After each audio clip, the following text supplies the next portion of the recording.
I'm pregnant, the child belongs to Pei Shu, none of that matters. What matters is I'm a eunuch, and Pei Shu is also a eunuch. What's more, Pei Shu has no idea that the person who spent the night with him was me. He's ordered me to find whoever climbed into his bed, so he can teach her personally how to write the word **death***. 1. I'm Chen Duo, the most favored little eunuch beside Lord Pei Shu. I get along with everyone.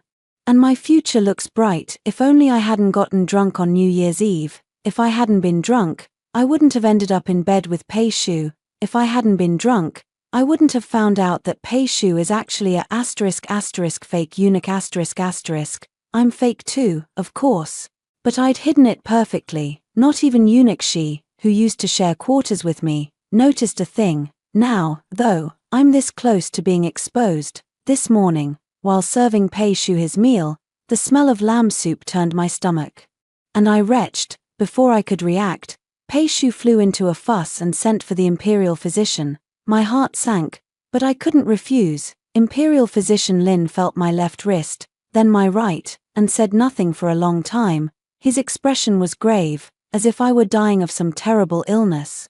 But I knew exactly what I had, not a fatal disease, but a pregnancy. Thankfully, Pei Shu had already left for an urgent summons inside the palace, so there was still room to fix this.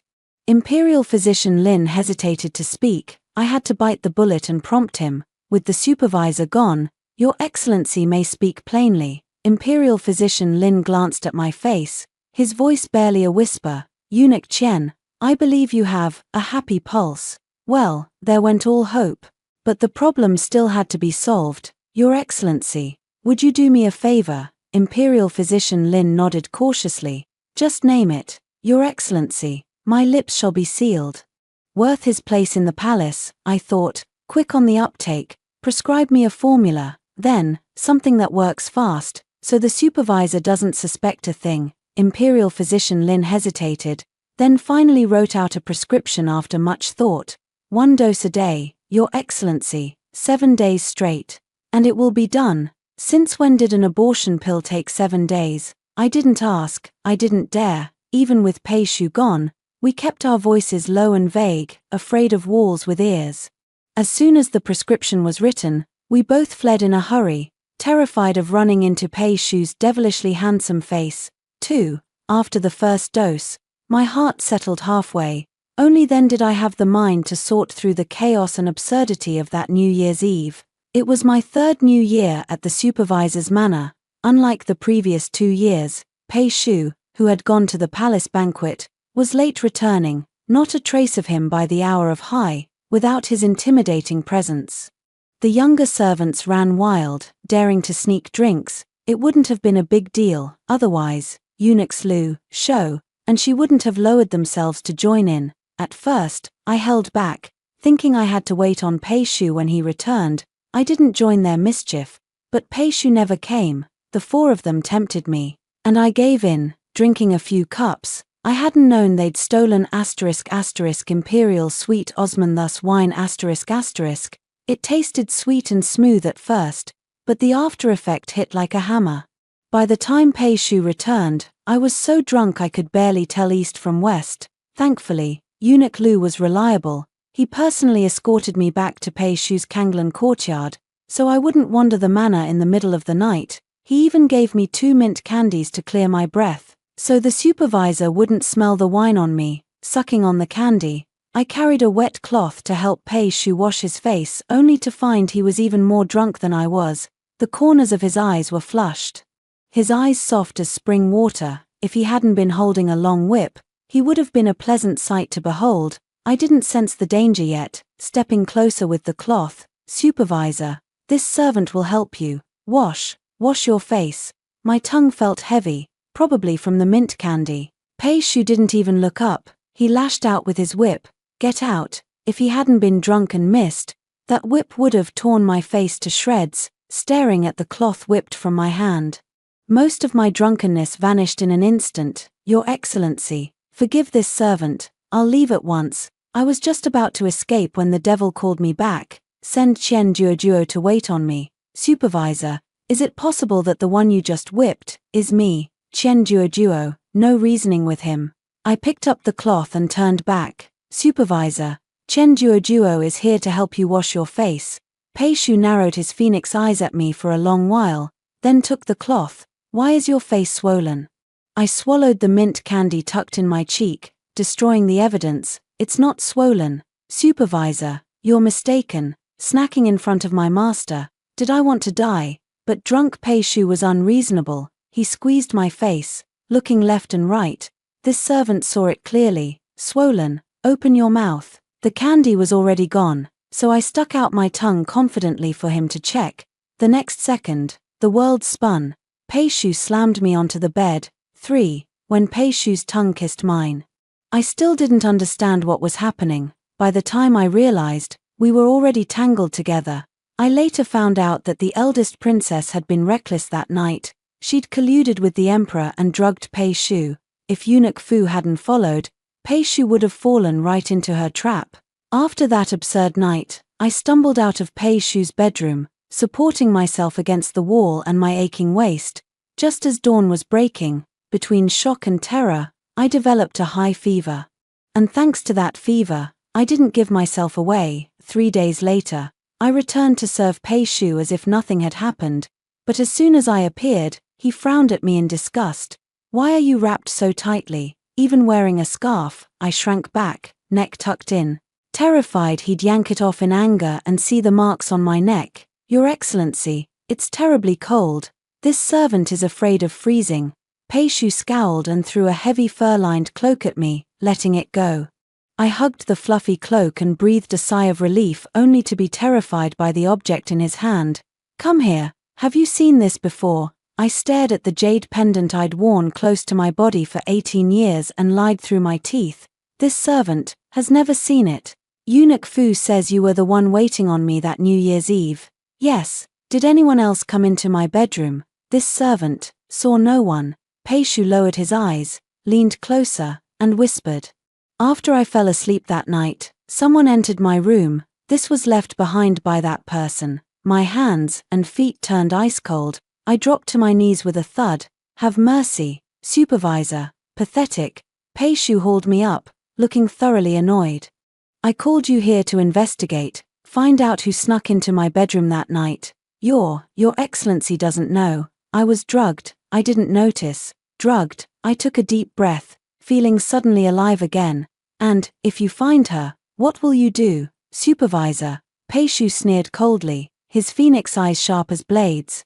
I will personally teach her how to write the word death***. 4. My knees went weak again. I knelt down once more. Pei Shu looked even more disgusted. He kicked me lightly and left for the palace. Eunuchs show and she poked their heads in, saw me kneeling motionless, and came to help me up. Did the supervisor hurt you? I didn't see him use any force. I wasn't hurt. I was just scared out of my wits. That kick was nothing compared to how roughly he'd held me that night. Thinking about that night, grief welled up inside me again. I hadn't even lived a good life yet. I hadn't avenged my mother. I'd been taken advantage of for no reason. And now I was going to be taught how to die. Why was my life so miserable? I thought it over and over. It was all my damned father's fault. My father was Chen Dafu, a black-hearted scoundrel. To curry favor with the all-powerful supervisor Pei, he'd set his sights on me. Because I looked just like my mother, devastatingly beautiful. Back then, that was exactly what Chen Dafu had liked about her. He'd spared no expense to win my mother over. My mother only learned after arriving in the capital that Chen Dafu already had a wife and children. What's more, he was terrified of his wife. He never dared bring my mother into his manor. She was sent to a countryside estate, left to live or die on her own. My mother was heartbroken and wanted to die. But by then she was already pregnant with me. She couldn't bring herself to take me with her to the afterlife. My birth didn't change her fate. I only became her burden, her hands. Once skilled at embroidery, now had to wash clothes, cook, chop wood, and mow grass. If that was all, we could have gotten by. But I had a father worse than a beast. When I was 7, I met him for the first time. He rushed to the estate, took my mother into the city, and said she'd be back in 3 days. 5. 3 days later, only mother's body came back. Her body was covered in bruises and wounds, clearly tortured to death. Father said mother had been unfaithful, loose, and immoral.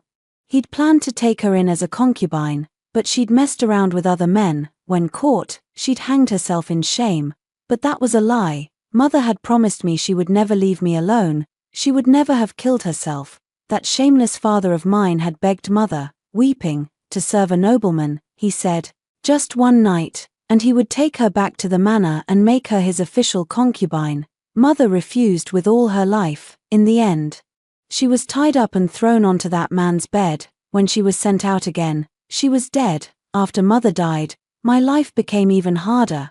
But hardship was nothing compared to cruelty. Even my old playmates turned into demons that bullied me.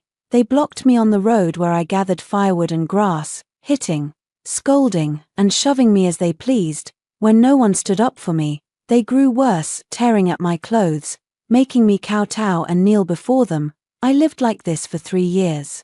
Giving in and enduring didn't make my life easier. It only brought worse harm. Day after day, one summer when I was 10, they cornered me again. The leader, Darmau, said, "Your slut mother was for men to sleep with. You little slut is for us. Tonight, we'll have you." I was still young and didn't fully understand men and women, but the sharp whistles and ugly leers told me everything I needed to know about their malice. I slipped my hand behind my back, where I kept my woodcutting knife. 3 years had taught me, the only way out was to fight back. Tyden grabbed me and turned to Darmau. "But my mom says her mom was slept with by lots of men. She's filthy. Can we touch this little slut? Isn't she dirty?" Darmau knew better, grinning. "She's still a virgin. She's not dirty, yet. Once we've had her, she will be." He even told Aria, the girl with them, to leave first, so her reputation wouldn't be ruined. Aria, the girl I once called sister, frowned in disgust and stepped away. "So gross. You guys don't care how dirty she is." My last hope gone, I slowly pulled out the knife from my waist. 6. I fought with everything I had, and finally bought myself peace. No one dared point at me or spew filth at me anymore, but heaven seemed to have it out for me. When I was 13, Chen Dafu appeared again and took me back to the Chen Manor. He dressed me in fine silk and jade, even hired teachers to teach me music, chess, calligraphy, painting, and bedroom arts. He'd set his eyes on my growing beauty, planning to sell me for favors. As it happened, I was also stuck in the countryside with no way to avenge mother. I might as well play along and use his knife to kill my enemies. My plan was solid, except I never guessed the man Chen Dafu wanted to fawn over was the head eunuch. Pei Shu, everyone in the capital knew. Supervisor Pei was dark, cunning, and ruthless. No girl who fell into his hands lived through the night. How could I use my tricks on him? If there was no way out, I would make one. The night I learned the news, I packed the few pieces of jewelry I owned and escaped the manor. After disguising myself, I volunteered to work at the supervisor's manor. Chen Dafu wanted to cling to Pei Shu. Funny, so did I. The word's power over the entire court were enough for me to risk everything. I moved the old eunuch in charge of recruitment with my tragic life story and 2 golden hairpins. After 5 years, I finally took my first step toward avenging mother, but it was a tiny step. I barely even saw Pei Shu's face. It didn't matter. Chen Dafu couldn't even get through the manor's gates. Naturally, everyone working at the supervisor's manor was a eunuch, but eunuchs had ranks. Pei Shu was at the very top. Beneath him were 5 trusted aides, Fu, Lu, Shou, Shi, Cai. When I first entered, I was assigned to Eunuch Shi, running errands and doing rough work. Eunuch Shi managed the entire manor for Pei Shu and held great power. He saw I worked hard and was sharp, so he took me under his wing and taught me personally. Even with such status, I could only glance at Pei Shu from afar. I had no idea when I would be able to cling to his side and avenge mother. 7. The chance came suddenly. In my 2nd year at the manor, something huge happened. Pei Shu was ambushed and poisoned on his own ground. Panic spread through the manor, everyone held their tongues. The 5 trusted aides investigated non-stop for 3 days and finally found a clue. The poison had been mixed into the calming tea Pei Shu drank every night. Even worse, the tea had been prepared by my direct superior, Eunuch Shi. Eunuch Shi was taken away. He was loyal. He confessed immediately and dragged no one else down, but I knew it wasn't him. It couldn't be. Unakshi had kept me by his side every day. I'd watched him brew that tea and send it up. There was no way he could have poisoned it. The first night after Unakshi was taken, I didn't sleep. I replayed every moment, from picking the herbs to sending the tea to Kanglan courtyard. I was certain Unakshi was innocent. If not him, then someone else. The only people who could freely enter Kanglan courtyard and touch the tea were Pei Shu's close aides, besides Unakshi. Eunuch Fu had been out that day. He was innocent too. That left Lu, Shou, Cai. One of them was the real killer. I sat up, and before dawn, I knocked on Eunuch Fu's door. Why not go straight to Pei Shu? I hadn't even been able to speak to him when Unakshi was in favor, let alone now. Despite the Fu fortune in his name, Eunuch Fu was strict, cold, and unyielding. He let me in, but before I could speak, he threw 4 words at me: beg for mercy, leave. I blinked, and my tearful face turned calm and sharp. Sir, I am not here to beg. I suspect the real killer is still loose. If not caught, he will endanger the supervisor. Oh, Eunuch Fu lit a lamp, poured tea, and helped me up from the ground. Speak. 8. I laid out the clues I'd sorted through all night. He didn't interrupt, but when I finished, he asked a fatal question. How do you prove you didn't poison it? Eunuch Fu's eyes were sharp, as if cutting me open layer by layer. You defend she the entire time. How can you prove your own innocence? No wonder he was Pei Shu's favorite. Eunuch Fu lived up to his name. I cannot. But please, sir, put the supervisor's safety first. Check everyone who touched that tea after it entered Kanglan courtyard. If we find the killer, all is well. If we still cannot clear she after that, I will take the same punishment as him. Eunuch Fu stared at me coldly for a while, then softened. She has good judgment, with that meaningless line. He sent me away. 3 days later, a gaunt Unakshi returned. He was unharmed. He hugged me and wept, swearing to serve me like a master for saving him. But he wouldn't get the chance. The real killer was revealed. Eunuch Cai had vanished. With Cai gone, Pei Shu looked furious. Chen Duoduo has Cai wealth in his name. Let him take the place. Just like that, I was transferred to Pei Shu's side as his personal attendant. But Pei Shu didn't rename me. He still called me Chen Duoduo. 2 years after entering the manor, I finally clung to Pei Shu's leg. Vengeance was now within reach. I served him even more diligently, even peeling grapes for him. Pei Shu pushed the bowl of unappealing peeled grapes away, as if trying not to see them. Then he spoke. Chen Duoduo, you've done a great service. Do you want any reward? My grape-peeling hand froze. I could barely believe it. Just that easy. 9. I wiped the grape juice from my hands and asked carefully, anything I want. Pei Shu smiled proudly, arrogantly, naturally. There is nothing this throne cannot obtain. Speak rare treasures, jewels. I knelt and kowtowed neatly to Pei Shu. Lord Supervisor, I want no treasures. I want to avenge my mother, perhaps out of boredom. Pei Shu not only listened patiently to my injustice but even analyzed it with me. From what you say, you have 2 enemies, Chen Dafu, who deceived your mother, and the nobleman who killed her. Pei Shu's words struck me like lightning. Before, I'd only wanted to kill Chen Dafu. I never dared to imagine that the untouchable nobleman also deserved to die with her. Zheng Yi, the elder brother of noble consort Zheng, could he really pay for a commoner's life? If you help me, my lord, I will risk my life for you. Pei Shu scoffed. Even if I don't help you, you still risk your life for me. Eunuchs Lu, Shou, and she laughed. Only Eunuch Fu stayed stern, sparing me dignity. The matter of revenge was laughed off. I didn't know how much Pei Shu remembered. I didn't dare pester him. I just stared at Eunuch Fu every day. After 10 days of staring, Eunuch Fu didn't react, but Pei Shu got annoyed. Stop staring. I'll help you get some revenge first. The rest will be settled when the time comes. Before I could figure out what he meant, news came that Chen Dafu's home had been raided. Overjoyed, I immediately asked for leave and ran to watch outside the Chen Manor, watching the Chen Manor sealed shut. Chen Dafu's family kneeling on the street like stray dogs, begging and weeping. I finally breathed out the foul air that had choked me for 11 years. I spent a fortune on a feast at Sihai Tower, treating Pei Shu and his 4 trusted aides, but a perfect banquet was ruined by someone who didn't know their place. 10. I booked the best private room at Sihai Tower, the cloud viewing chamber by the sea. I ordered the dishes and was sipping tea while waiting, when the door was kicked open. Leading the group was none other than Zheng Yi. Enemies met, and hatred burned bright. But I remembered Pei Shu's words, the time was not yet right. Afraid of ruining his plans, I swallowed my anger and tried to handle him politely. But beasts never know when to stop. He flipped the table at once. Get out.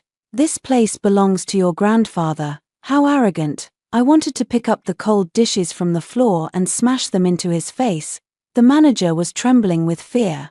But he still spoke fairly. Your Excellency, calm down. This chamber has been reserved by the supervisor's manor. Why not choose another? I won't change. Don't scare me with Pei Shu. That rootless thing isn't even fit to polish my shoes. Zheng Yi's filthy words were cut short by a gold-painted plate I smashed into his face. He clapped a hand over his nose and screamed. Naturally, I couldn't escape. His men surrounded me in an instant. You dog slave, if I don't kill you today. My surname isn't Zheng. The scene from 8 years ago almost repeated itself. I gripped the plate in my hand and stood my ground. Of course your surname isn't Zheng. It's *beast*. 2 fists couldn't fight 4 hands. By the time Pei Shu arrived, I was covered in wounds, pinned down among broken porcelain. Zheng Yi was bleeding heavily, lying on a soft chair and groaning. Murderous intent poured from Pei Shu's phoenix eyes, his usually smiling lips pressed into a thin, cold line. Lord Zheng, you have quite a temper, daring to overturn this supervisor's feast. Without needing an order, eunuchs Lu and Shou stepped in and rescued me. Zheng Yi spat out blood and laughed darkly. Supervisor Pei, you'd better hand him over, otherwise, I'll tear down your manor. Eunuch Shi stepped forward, but Pei Shu stopped him with a glance. If you have the guts, go ahead, I'll be watching. Let's go. 11. Back at the manor, Imperial physician Lin was already waiting. My injuries were only skin deep. Not serious, but Pei Shu still tore into me. Grown bold, can fight 100 men, then why beg me for anything? I let the physician treat my wounds while dodging Pei Shu's rage. This servant has no skill, I just couldn't bear to hear someone insult you. My lord, Zheng Yi was asking for it. I had to teach him a lesson. Eunuch Shou whispered into Pei Shu's ear, clearly reporting what he'd found out. Sure enough, Pei Shu's anger faded quite a bit after hearing it. Seeing I was truly unharmed, he finally let me off. Before leaving, he jabbed at me one last time. The world is full of grudges. You're the most brainless of all. I didn't fully understand, but Eunuch Shi explained later. Compared to me, Pei Shu's hatred for the Zheng family ran blood deep. Pei Shu was not born Pei, he was Yang Zimo, the only son of the late General Yang. 16 years ago, the Liao tribe invaded from the north. General Yang led his army out. The battle was all but won until after 3 months of bitter fighting, the grain supplies never came. The victory turned to defeat. The army was nearly wiped out. General Yang died in battle. 30,000 heroic souls were buried at the border. When the news reached the capital, the emperor flew into a rage and ordered the Yang family executed to the last man. That night, the rain poured, blood flowed in front of the Yang manor. Only one person survived, 6-year-old Yang Zimo. In the chaos, someone kicked him hard out of the crowd. He was quickly swept away. In the flash of lightning, he saw his mother smile in relief, kowtowing deeply to the man who'd saved him. Then she threw herself onto the blade before her and died smiling. Yang Zimo fainted in the rain. When he woke, he was Pei Shu, adopted son of a 100 household guard named Pei. Sadly, good men die young. Pei Baihu died early, before Pei Shu grew up. 12. After hearing Pei Shu's life story, my anger only grew hotter. So why didn't the grain arrive? Eunuch Shi's usual warm smile turned icy. Because noble consort Zheng had just been promoted, the emperor wanted to rebuild Changal Palace for her. So the border army's grain became carvings and pillars for Changal Palace. More than that, it became jewels and silk for her, wine and meat for the Zheng family. It was unforgivable. If I were Pei Shu, I'd risk my life to fight the Zheng family to the death. Eunuch, she spoke gravely for once. Fight to the death. Then what? The Yang family would still be wronged, the Zheng family would still ruin the country. You gain nothing but your own life. For the second time in my life, I felt completely powerless. The first was when I saw Mother's body. I couldn't save her. I didn't know how to avenge her, full of anger, but nowhere to strike. After clinging to Pei Shu, that feeling had faded. Things I could never do before were now easy. But now, powerlessness returned. So what? We can't just replace the emperor. I was ready to give up. But Eunuch, she answered seriously, why not? I sat up in shock, forgetting the pain in my wounds. You want to rebel, not me, us, and it's not rebellion, it's supporting a new monarch. The voice came from Pei Shu, who had returned. I stared at him. Who? The first prince. Why him? He is the empress's legitimate son, rightful by name and tradition. After a pause, Pei Shu continued, he promised to clear the Yang family's name once he succeeds. I held back, but couldn't stop myself. If you're doing this anyway, why not be emperor yourself? Pei Shu laughed, bitter and sad. The Yang family are loyal for generations. We do not become rebels. I suddenly understood his smile. He would not let the Yang family's century-old reputation be stained, not even by himself. Why? Because he was a eunuch, 13. I had no time to think.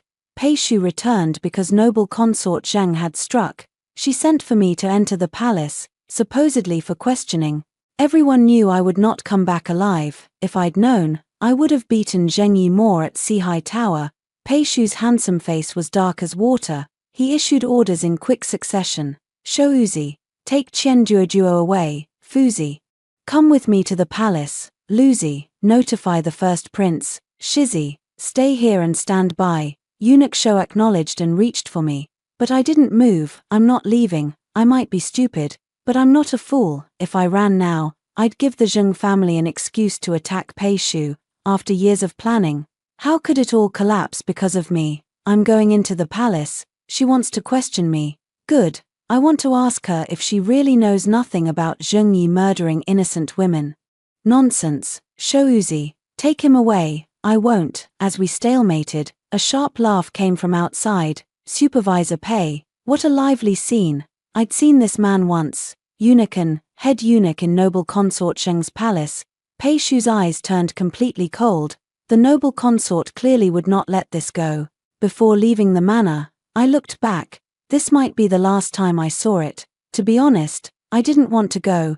These 3 years at the manor were the best and freest of my life.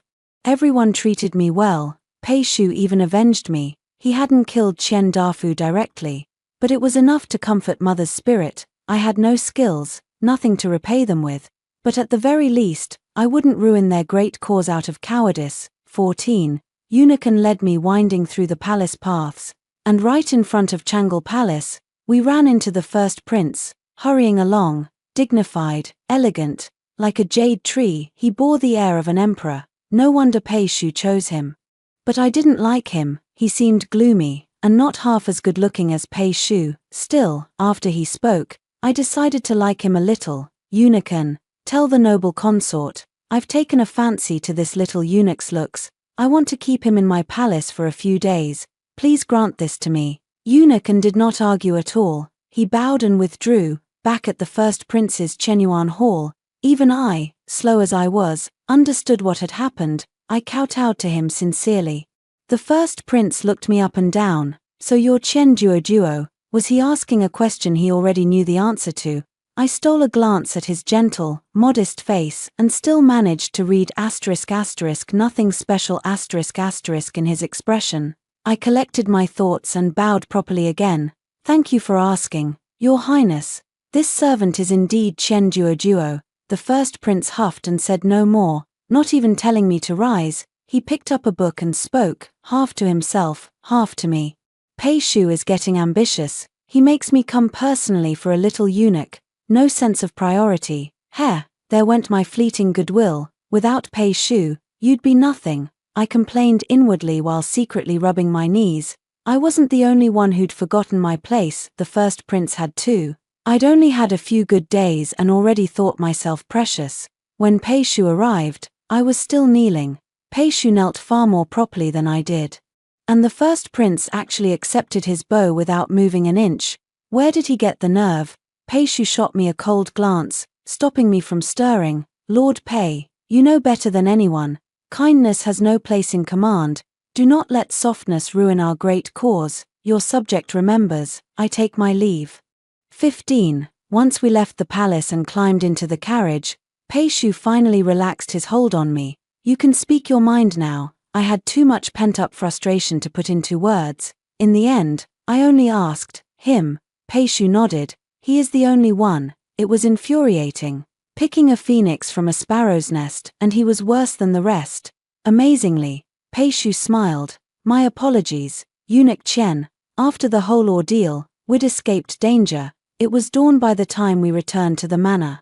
I wasn't sleepy at all, so I huddled with Eunuch Shi to gossip. That first prince, he really thinks he's somebody. Did you see his face? TSK, if not for clearing General Yang's name, why would the supervisor put up with him? Can't he clear his own name? Think about it. The emperor clearing it is justice. You clearing your own name, that's rebellion. I knew that. For the Yang family's century-old reputation, Pei Shu had to treat a sparrow like a phoenix. In the 8th year of Jinhe, the emperor fell gravely ill at the imperial hunting lodge. The first prince, left in charge of the capital, seized power. He issued a call to purge the court and execute the evil consort. Surrounding the lodge, noble consort Zheng and the crown prince held the imperial guards. They could have fought, but the court and people had suffered under the Zhengs for far too long. The imperial guards defected, binding the consort and the crown prince and surrendering. The first prince won without a fight. 3 months later, the new emperor ascended the throne, rewarding merit and pardoning prisoners. The Yang family's injustice was finally revealed to the world. Their name was cleared, the crown prince was deposed, noble consort Zheng was ordered to die. The Zheng clan and their allies were purged one by one. Pei Shu had finally gotten what he wanted. I thought from then on, Pei Shu would rise high and fulfill his ambitions. But the emperor's heart was unpredictable. Not only was Pei Shu not promoted, the emperor grew suspicious of him. At the New Year's palace banquet, the eldest princess's drugged wine had just been the new emperor's underhanded test, a test of Pei Shu's loyalty, and of his true identity. Pei Shu had never admitted who he really was to the emperor, at first, to avoid staining the Yang family's honor, later, to guard against disaster. 16. But the dog emperor's wine didn't expose Pei Shu, it planted a disaster in me. Thankfully, imperial physician Lin's medicine worked well. After 3 doses, the nausea and acid reflux were gone, but there was still no bleeding. Maybe the dosage wasn't enough, I'd have to finish all 7. I wondered how fast the effect would kick in, whether anyone would notice. I decided I should find an excuse to hide out for a couple of days, just to be safe, before I could think of one. Unexpected guests arrived at the manor. The eldest princess came in person, asking for me by name. Just like her brother, she was blind to her place. I knelt on the ground for a long time, but she didn't tell me to rise. I've heard the supervisor Pei moved heaven and earth for a little eunuch. Even begged my brother the emperor. That's you, isn't it? This servant is useless, making the supervisor worry over me. Useless at getting things done, good at ruining them. Yes, quite useless. Stay kneeling. Now I got it. She came here specifically to bully me. But why? I've loved Pei Shu for a long time, and I met the princess's eyes. I saw naked jealousy in them. No, the eldest princess was in love with a eunuch, or had she discovered Pei Shu's secret? Your Highness, Supervisor Pei is a eunuch. Ha ha ha, you don't know. Pei Shu thinks so highly of you, yet he never told you his secret. My heart tightened. This servant is stupid. I don't understand what you mean. It means Pei Shu is a *** fake eunuch ***. He was never castrated. I exhaled softly. Beside me, eunuch Shi also slowly relaxed his clenched fist. This servant has never heard such a thing. You must have been lied to, princess. The eldest princess smiled, triumphant. Pei Shu said it himself. How many heads does he have to dare lie to the emperor? She paused, enjoying my shocked expression, then continued, I've already asked my brother to grant us a marriage, if you dare cling to Pei Shu again. Don't blame me for being cruel. 17. By the time Pei Shu rushed back to the manor, I had fainted, from kneeling too long. The eldest princess had been driven mad by jealousy. After lecturing me for no reason, she left guards to make me knead for a full hour. Eunuch, she had tried to stop her, but I was afraid of dragging Pei Shu down, so I obeyed. Still, I'd grown delicate lately. After only half an hour, my vision went black and I passed out. I didn't even have time to figure out why Pei Shu had told the emperor he wasn't a real eunuch. I woke up in Pei Shu's bedroom and jumped in terror. If I hadn't been stopped, I would have rolled right off the bed. The one who stopped me was Pei Shu. His stunning face was dark as a demon's. I wondered who had angered him. Supervisor, lie still, you just fainted, don't be reckless. Oh, so I was the one who'd angered him. Why the long face? Was he taking the princess's side? This servant is fine. I'll go finish the rest of my kneeling. Chen Duodua, are you trying to drive me to an early grave? What? Why wasn't he calling himself this sovereign anymore? The way we spoke, it was strangely intimate. I quickly seized the chance to ask, Supervisor, why did you tell the emperor that secret? What secret? That you're not a real eunuch. Pei Shu narrowed his phoenix eyes and studied me. This sovereign isn't a real eunuch, and you don't seem surprised at all, Eunuch Chen. I'd been shocked enough already. This servant was too shocked to react. I'm numb now. Pei Shu huffed a laugh. That mouth of yours. So why did you tell him? He would have found out sooner or later. Better to get it over with. I don't want him accusing me of deceiving the throne later. I didn't really understand. But it didn't matter. The princess said the emperor will marry you to her. He won't. I refused. Why? She's not bad looking. Pei Shu looked at me, his eyes cold. Because this sovereign likes men, especially pretty little eunuchs like you. Eunuch Chen, 18. I finally finished all of Imperial Physician Lin's medicine. Other than eating more and sleeping more, nothing strange happened, so I quickly put my escape plan into action. Was I supposed to stay and wait for death? The way Pei Shu looked at me when he said he liked eunuchs, it sent chills down my spine. So Pei Shu liked men. No wonder girls sent to his manor didn't survive the night. No wonder. After sleeping with me that night, he ordered me to find the woman and teach her how to die. This wasn't pleasing him, it was stepping on his most forbidden taboo. I wasn't just cross-dressing as a man. I'd slept with Pei Shu. I was dancing on his reverse scale. No way I'd escape death. I had to run before I was exposed. But I forgot. The manor wasn't just Pei Shu. There were also the 4 trusted aides. I'd slung a small pack over my shoulder and climbed onto the wall when I came face to face with Eunuch Shou, middle of the night. Not sleeping. Where are you going? Looking at the scenery. Eunuch Shou preferred action to words. He moved faster than I could blink and carried me to Eunuch Fu. Thankfully, not Pei Shu. The moon was dark, the wind high, and Eunuch Fu was making tea. Well, he always had strange tastes. Midnight tea wasn't that weird. But the 2 yawning, sunflower seed-eating men beside him were impossible to ignore. Good evening, everyone. Eunuch Fu nodded and handed me a cup red date and longan tea. Of all things, speak, eunuchs, drank this kind of tea, and what was I supposed to say? That Pei Shu was a fake eunuch who liked real ones, or that I'd slept with him, aborted his child, and was now running away. Either one sounded like a death sentence. I dreamed of my mother. I'm going to her grave. I see. Kind, filial.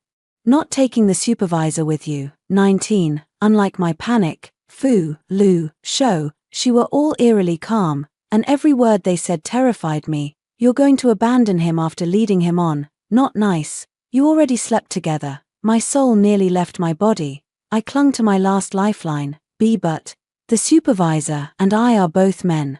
It's against propriety. At that, the gossipy group lost interest, dropped their sunflower seeds, and scattered. Let's scatter, no drama here. The supervisor still hasn't laid it bare. Truly the master doesn't hurry, but the eunuchs do. Only Eunuch Shou stayed, probably afraid I'd run again. He followed me all the way back to Kanglan courtyard before leaving. Pei Shu's room was still lit. He might not have slept, or had already woken. I slipped quickly toward my own room only to be caught by Pei Shu sitting on the couch. Giving up running, I shook my head. It wasn't that I didn't want to, I just couldn't.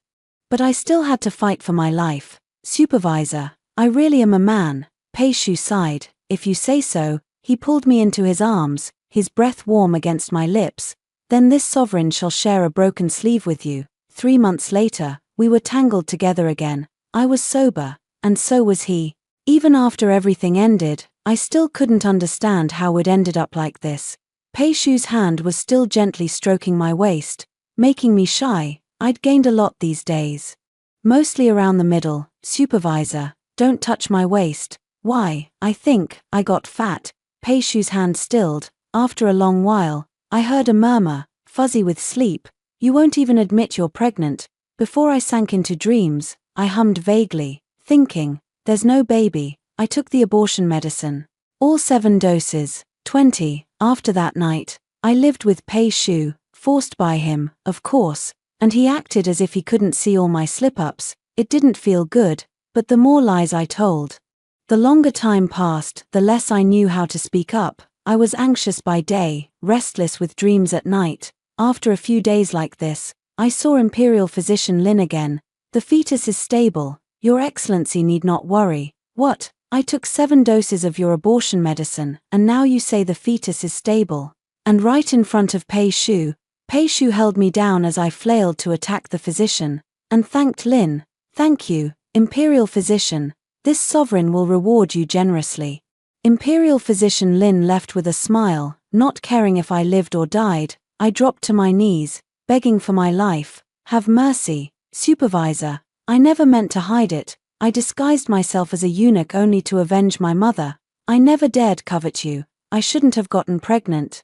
But I already took the abortion medicine. I never meant to use the child to climb up. Please believe me. But the more I begged, the darker Pei Shu's face grew. Heh, so I'm not worthy. No, you are. More than worthy. I'm just a woman, unworthy of your favor. But please, Supervisor, for how well I've served you. Pei Shu's phoenix eyes sharpened, his smile eerie. This sovereign is unworthy. Explain what you mean by a woman unworthy of the supervisor's favor. By now, it was death either way. I twisted my fingers and sold out Chen Dafu completely.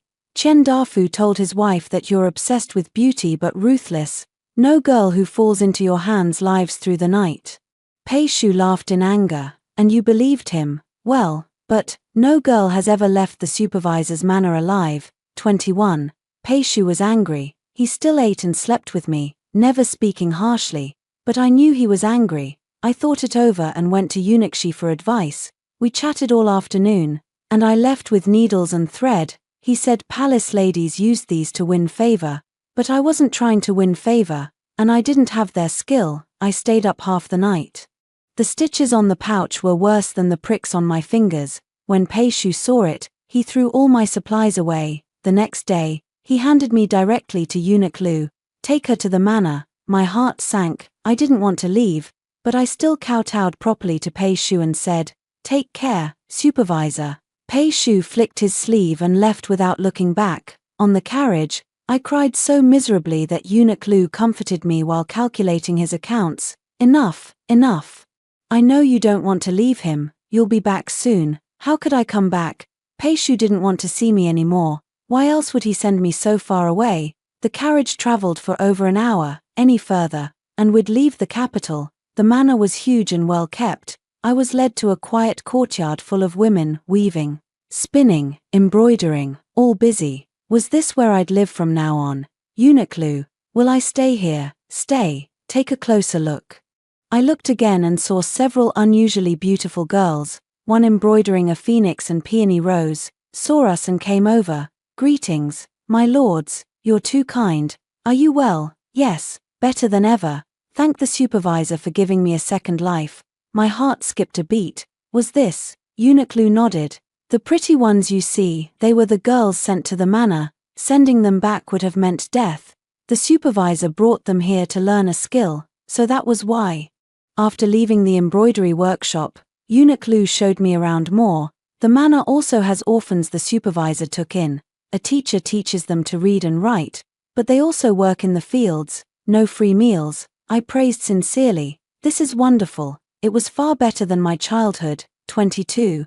On the way back to the manor, I heard something new. After Chen Dafu went bankrupt, he'd become addicted to gambling. He lost everything he had left, even selling himself. Now he was working in a boy brothel. This satisfying end must have been Pei Shu's doing. I begged Eunuch Lu to pass the brothel, and I paid some thugs to patronize Chen Dafu, telling them to take good care of his business, and not to mind that he was old and worn. It was dark by the time I returned to the manor after watching the fun. A tall figure stood under the corridor of Kanglan Courtyard, looking thin and lonely. "Supervisor, I've brought her back." Eunuch Lu bowed and slipped away immediately, leaving me to my fate. Pei Shu looked at me, his gaze calm. "You dare to come back?" I swallowed hard, tugged at his dark purple robe, and coaxed him gently. "You're the father of my child. Where else would I go?" "You'd better mean that." After Pei Shu squeezed and fussed over me for a while, his tone finally stopped being sarcastic. He held me in his arms and spoke softly. "Chen Duo, let's get married." I felt shy and hesitated. "Isn't it too soon?" Pei Shu touched my slightly protruding belly. "Wait any longer, and this won't stay hidden." That was true, I sighed. Imperial physician Lin isn't very good. I took so much abortion medicine, and it did nothing at all. Pei Shu huffed a laugh. "Do you really think he dared prescribe you an abortion pill?" I sat up in shock, pressing Pei Shu down, forgetting all formal titles. "What do you mean? Explain clearly. And when did you know I wasn't a real eunuch? They were miscarriage-preventing medicines. You were weak, if not for those doses. When the eldest princess punished you, you might not have survived, let alone the child." Pei Shu lifted me slightly, pulled a jade pendant from under the pillow, and fastened it around my neck. "I knew that New Year's night. I meant to speak to you the next day, but you ran away and acted like nothing happened. Am I really that unseemly? So you threatened me and said you'd teach me how to die." Wait, 23. I suddenly realized something huge. "You're saying, before you kissed me that night, you didn't know I was a girl.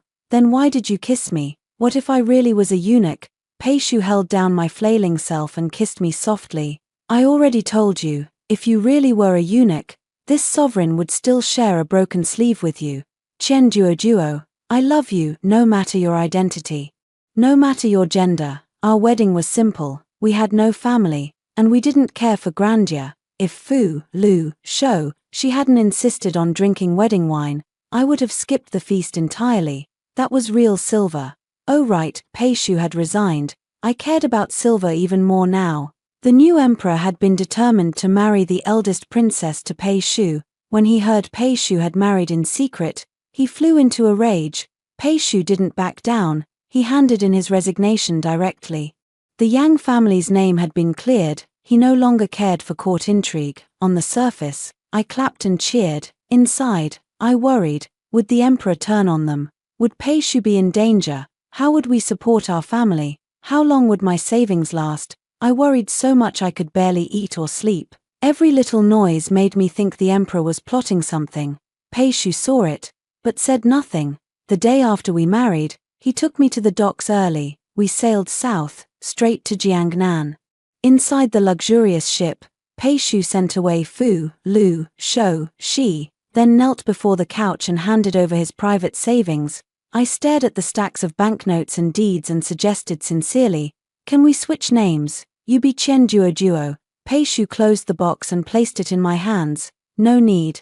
Mine is yours." Pregnant women cry easily. I burst into tears. "How can you be so good? Even if you really prefer men, it was all worth it." 2. After the disaster-prone princess, known to all in the great Zhao Empire, died a tragic death, I risked everything to bring her back to the imperial palace. The young emperor and his ministers pressed me hard.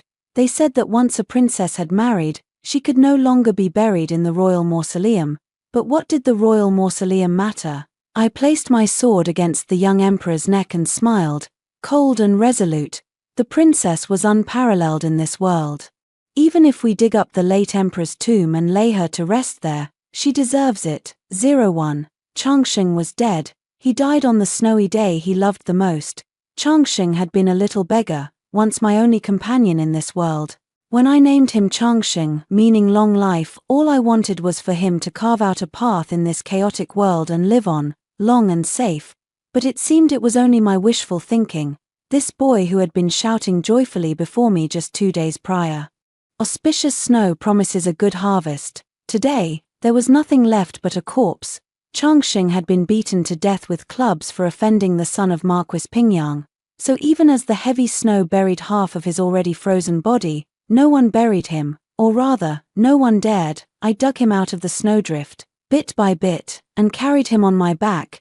Changxing had suffered from cold limbs since he was little. But this time was different. No matter how I tried to warm him, he stayed cold. Well, look who it is, the little beggar taken in by Princess Pingning. Just like the princess raised him in the palace, his quite the pretty face. Before I could leave, the side gate of Marquis Pingyang's residence slowly opened. The Marquis's son stepped out in a fur-lined cloak, his smile cold and malicious. At the sight of Changxing on my back, his grin only widened. Rumors have long said Princess Pingning is a disaster. Everyone connected to her comes to a bad end. Just days ago, he was sent here as a servant. He dared to offend his master, so I taught him a lesson, and accidentally beat him to death. He spoke arrogantly, certain I wouldn't dare cause trouble at the Marquis's estate, and I didn't. I was just an unknown guard inside the palace walls. Snow fell heavily, settling on Changxing's hair. I looked up at the Marquis's son, standing high on the gate threshold, looking down at me. I bowed low. This servant thanks you on Changxing's behalf, for your teaching. 02. Princess Pingning, Xiaorao, the youngest daughter, most beloved by His Majesty. I told myself I hated her. After all, she was the one who sent Changxing to the Marquis's residence, getting him killed for no reason. But she was also the one who brought me into the palace, giving me a job to feed myself. Even though I had never wanted to be trapped inside these walls, Changxing had not lived up to his name. I planned to find him a nice hillside to rest in peace, but once I left the Marquis's estate, I realized even that was impossible. I had to return to the palace for duty. By the rules, if I was late, my fate would be no different from Changxing's. As I thought, a flash of bright red suddenly appeared before me. Xiaorao stood about 3 steps away. Her vibrant, flower-embroidered silk dress stood out sharply in the wind and snow. The Marquis's son is a spoiled brat. I only just heard what happened to Changxing. She crumpled the hem of her skirt tightly. Her fingers were slightly pale from the cold. I felt an inexplicable stab of sarcasm. If she'd known he was a rogue, why send Changxing there to be a servant? Changxing was just a commoner. He is not worth your highness's concern. I carried Changxing on my back and bowed to her, but as I was about to pass her, she grabbed my sleeve. I didn't know it would turn out like this. Her jade glass eyes were filled with helplessness, pure and flawless like the finest white jade in the world. I suddenly remembered when I was begging in the market. She had taken me to a restaurant, only to forget her money and spend all I'd earned begging in a year.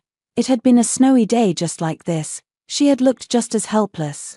But this time, I didn't want to listen. I refused to. I set Changxing down from my back and knelt before her.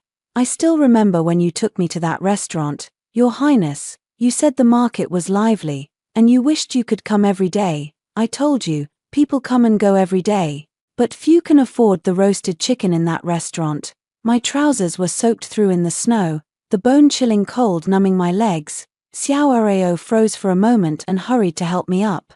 But I kowtowed deeply, my eyes level only with her gold-embroidered peony shoes. What I want to say today is, kindness is not wrong. What is wrong is that your Highness does not understand the suffering of the people.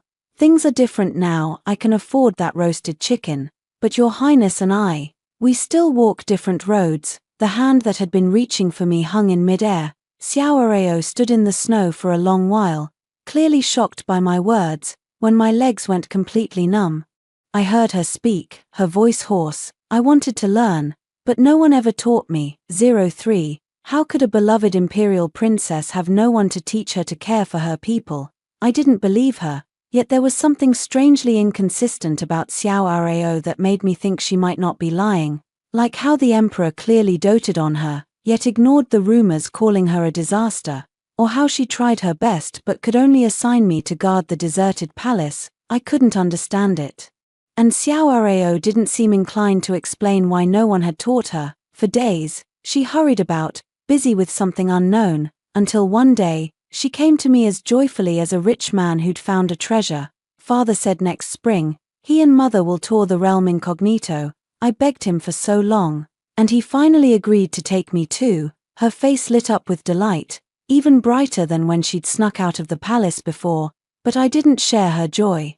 I just turned my head and continued my guard duty. You said I don't understand the people, that I only have kindness, then I will go with father and see the common world for myself. Her eyes were bright, as if holding stars, but I laughed out loud. Even school children know, if you can't write an essay, you can copy a good one for the teacher. How do you know what you'll see on your tour is the real world and not just what local officials want you to see? A chunk of snow fell from a branch, startling the birds roosting there. Xiao Rao, who had been glowing with happiness, looked away, staring blankly at the empty branches. When did it become like this? She murmured, as if asking me, as if talking to herself. I leaned against the palace wall, following her gaze to the bare pear branches above, but said nothing. Since Emperor Zhao ascended the throne, he has toured the realm 3 times. Before each trip, soldiers in the capital drove all refugees outside the city. Magistrates who hung signs saying clean governance but exploited the people were tipped off in advance. For those few days, they paid out of their own pockets to lower prices. Bullies who oppressed the people locked themselves in jail before the imperial arrival and walked free as soon as the emperor left. For a long time, there was silence. I glanced at the setting sun, then picked up my broom. If that's not the real world, will you come with me? Xiao Rao had turned to look at me at some point, her gaze burning with the stubbornness of a child. Why would I go with you? Because only when father sees what you've told him will the court take it seriously. What good would that do? Then fewer people would beg in the streets, like you and Changsheng once did. She seemed determined to argue with me, stepping in front of me again and again. If it's truly as you say, father would not ignore it. I stopped walking and looked straight into her jade glass eyes. I'll go with you. 04. I became the most inconspicuous guard on the incognito tour, walking at the very end of the procession. Rao is still up to her mischief. Why these little back alleys? I only realized then, when Emperor Zhao looked at Xiao Rao with a half-joking, half-serious expression, that the route map she'd asked me for hadn't just been for show, and her words he would not ignore. It had not been empty talk. Father, you always took the busiest roads before, but I thought, if you tour to see how the people really live, you should avoid the busy towns and go deeper into the ordinary streets. Only then can you truly fulfill your purpose. Father, she had clearly anticipated his question. After a small bow, Xiao Rao spoke clearly and logically, and the emperor, whose eyes had been dark, suddenly beamed with delight. The paths were muddy, and the carriage jolted to a stop several times. Xiao Rao lifted the curtain and looked out several times, then stepped down unexpectedly, waving away her waiting maids. Do you see that woman kneeling over there? She stood beside me, her gaze fixed in the distance, selling herself to bury her father. Great filial piety. Since we see her, we should help. I followed her line of sight and spotted a woman in thin clothes, kneeling in the snow. She looked strangely familiar. I was sure I'd seen her in the capital's markets.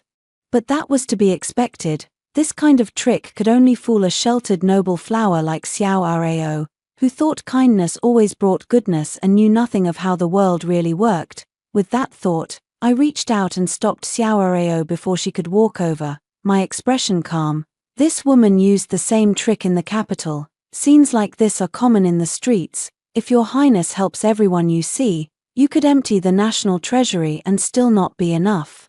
Her eyebrows furrowed, and she squeezed her hand warmer tightly. That may be true, but if she could feed and clothe herself, what woman would resort to this? It was the first time I'd seen anger on Xiao Rao's face. She lifted her chin and looked at me with a seriousness I had never seen before. The world is cruel, and women suffer more. I know you mean well, trying to stop me from being deceived, but if you recognized her from the capital, then so did others. If she finds a good man, all is well, but if she loses her virtue and is discarded, how will she live? I fell silent. When I turned again, Xiao Rao was already walking toward the woman with silver in her hand. The crowd passed by. She wore no cloak, her figure slender and fragile. When spring comes, find yourself a job. Life must go on, one way or another. I walked behind her, listening as she spoke each word to the woman. The woman froze for a long time, then hastily took the silver and thanked her again and again. The hairpin hanging from her bun swayed in the wind, and Xiao Areo's dress embroidered with rui cloud patterns fluttered along with it, blooming like a flower in the breeze. In that instant, for no reason, I felt I no longer resented her so much. 05. Xiao Areo had only wanted to help the woman, but the woman was stubborn to a fault. She insisted that by taking Xiao Areo's silver, she belonged to her and must serve by her side. She looked at me as if asking for help. I almost laughed. You chose to be kind, why not see it through? It's not the same. Xiao Areo's peach blossom face twisted with distress, nearly sour as a bitter melon. After several failed attempts to persuade her, she finally gave in and agreed to let the woman follow. On the third day of the tour, the first spring rain of the year fell over Great Jiao. It was not heavy, just fine and misty, the wind carrying a chill. I saw Xiao Areo poke her head out of the carriage, then quickly tuck her neck back in. Great Jiao had an old tradition. Spring rain brings new blessings. After a moment's thought, Emperor Jiao decreed that they would go to Qing'an Temple to pray. Qing'an Temple was split into two. One stood inside the capital, serving only the imperial family. The other lay in the northern suburbs, the farthest from the capital, chosen by the abbot's divination. This was the one they visited. The temple bells echoed softly. I looked up at the carriages outside and saw that most worshippers were wealthy families with retinues. They prayed for wealth, for power, for imperial examinations, for children, for harmonious marriages. No one prayed for peace under heaven, no one cared for the lives of the common people. And their emperor was only following an old routine. I stared at the bold characters Qing'an Temple on the plaque and felt a sharp, bitter irony. Emperor Jiao and noble consort Wn climbed the steps, knelt on cushions one after the other, and burned incense. Normally, the emperor and empress would pray together, but noble consort Wn, Xiao Areo's mother, had long kept the emperor's favor, so much that she overshadowed the empress. The empress's family was powerful. But they had offended the emperor in court. The empress was confined, her entire clan exiled. Xiao Areo stood outside the hall, closed her eyes, and bowed 3 times to the Buddha. You didn't even burn incense, how can it work? I said, turning to her. I pray for the good of all people. The Buddha can hear me without incense. She lifted her little finger, stained with red dan, and explained earnestly. I smiled faintly, then noticed that the woman Xiao Areo had saved suddenly knelt down. Her head bowed low. Your Excellency has shown me great kindness these days, but I am unskilled and fear I cannot serve you well. I beg you, let me become a nun here at Qing'an Temple. Though Qing'an Temple housed monks, women with nowhere to go could take tonsure here before being transferred to a nunnery. If you have made up your mind, I will not stop you. It is your choice, Xiao Areo said after a moment, bending to help her up. In that split second, the weak, gentle woman's eyes flickered. She pulled a delicate dagger from her sleeve and held it to Xiao Areo's throat. Chaos erupted.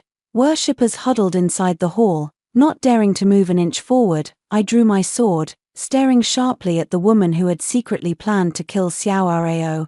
I am grateful to the princess, but I must ask, when you saw the refugees everywhere on this tour, did you or your mother feel even a shred of unease or guilt? Her fingers tensed, the dagger pressing tight against Xiao Areo's skin.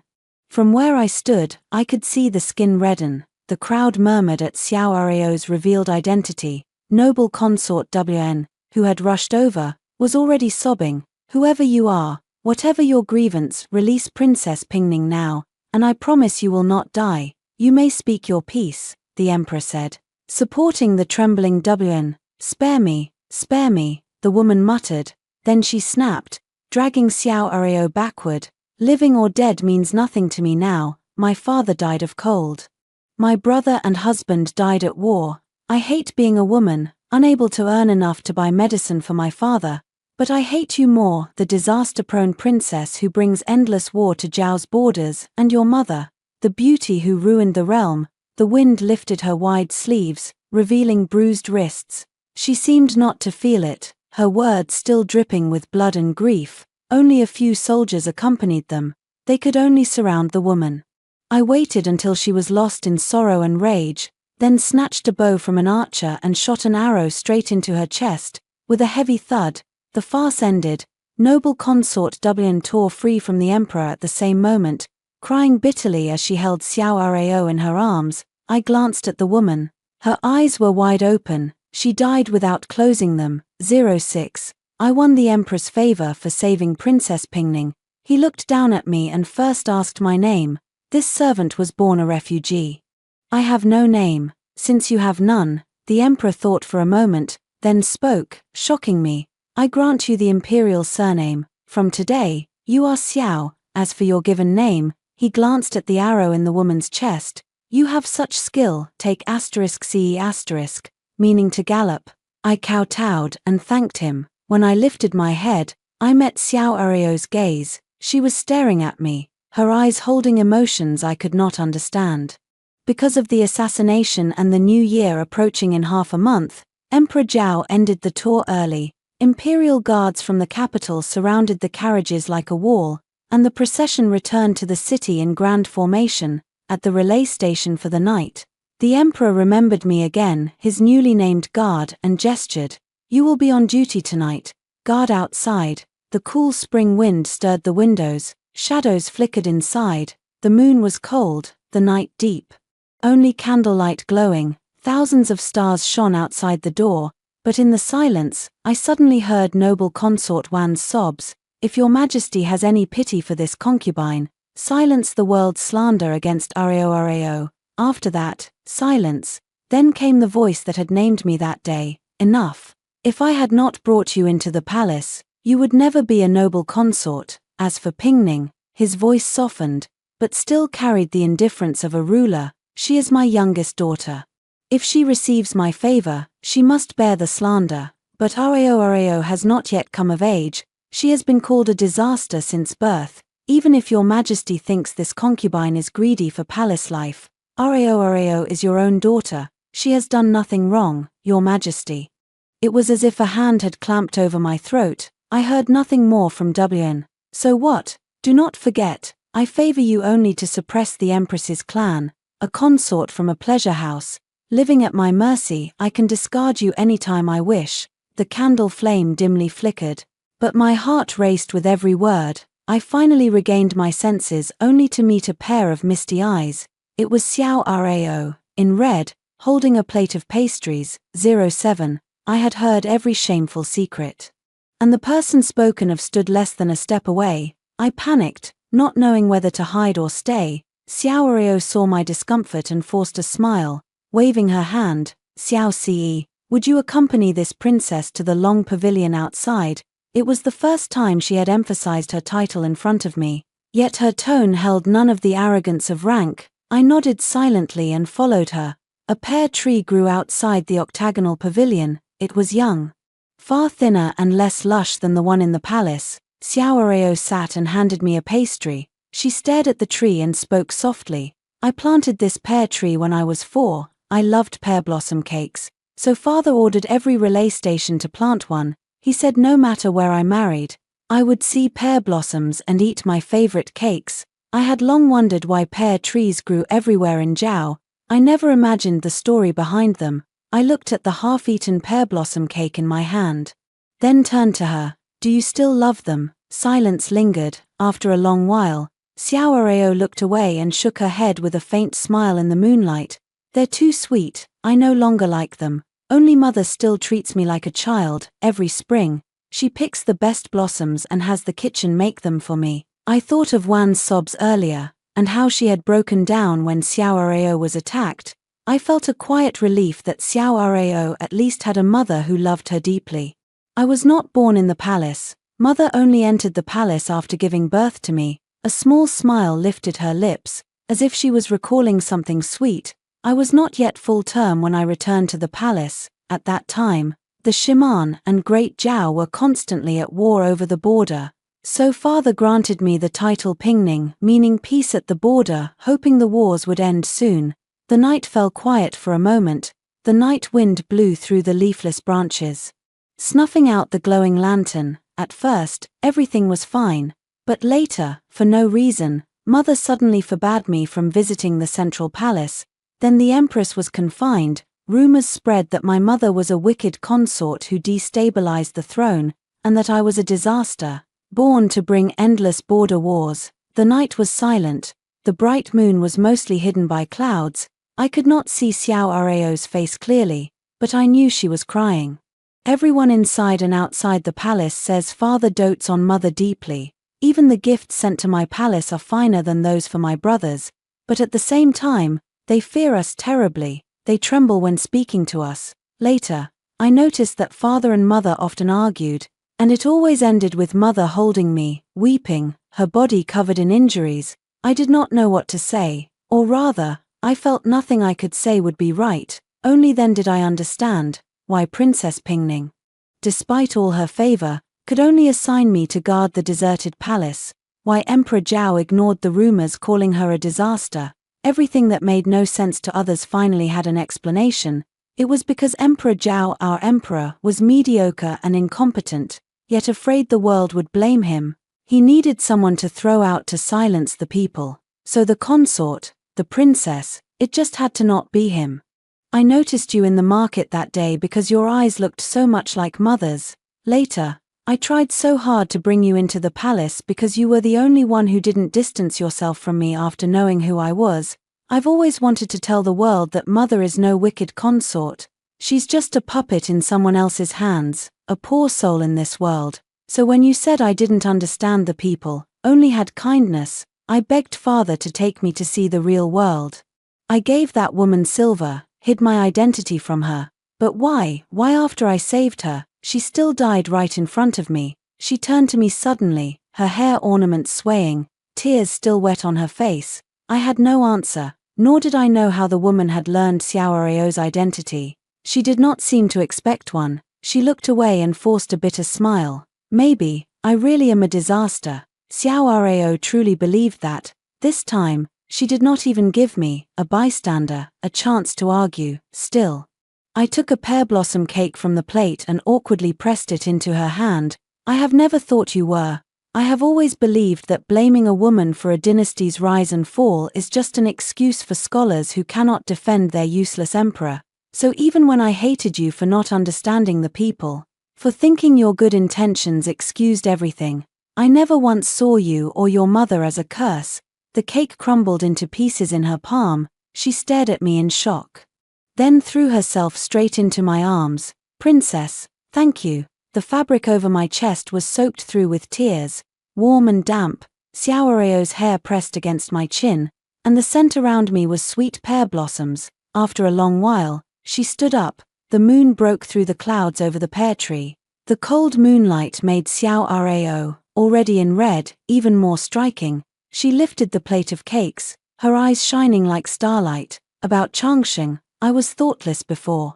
From now on, I will be careful. I will do all I can to help the people. 08. For some reason, after returning to the palace, Emperor Zhao used my merit in protecting the emperor to transfer me out of the deserted palace. I would not have minded any other post, but he sent me to the imperial front. Rumors spread throughout the palace at once. Even Xiao Areo came to find me after my shift. Father hates people who guess his thoughts. Speak as little as possible, remember that. Her brows were furrowed, like snow that never melted. I memorized her words firmly, but before she had even walked far, a eunuch waiting outside the diligent administration hall called me to the emperor. Lord Xiao, you have been spending a lot of time with my Pingning lately. The emperor, dressed in a 5-clawed golden dragon robe, looked at me with a half-smiling gaze. It sounded like a rebuke, it sounded like idle talk. This servant dares not.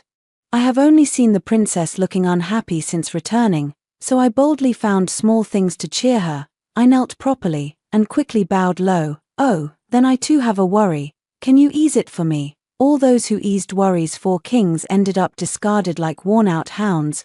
I searched for a way to refuse, but Emperor Zhao gave me no room.